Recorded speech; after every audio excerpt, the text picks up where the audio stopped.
maitim yung kilikili, ito na ang solusyon. Isang lemon at saka olive oil. Tapos mag-prepare lang tayo ng lagayan natin. Yun, nag-prepare ako ng maliit na tupperware. At saka yung lemon, kutsara. Sana all kutsara.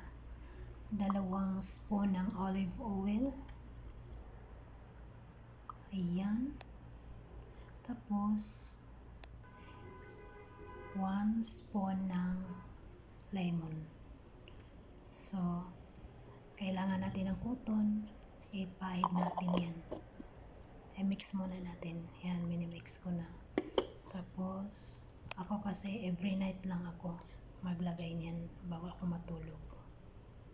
Yung maitim at madilim mong kilikili at singit. Pag nakagamit ka niya ng 1 week, talagang liliwanag na ang buhay mo. Ito na ngayon ang solusyon. In 1 week guys, mayroon talagang makikita mo na nag-improve na yung madilim na kilikili at singit. Yun lang. Sana dami kayong natutunan. I-try nyo guys.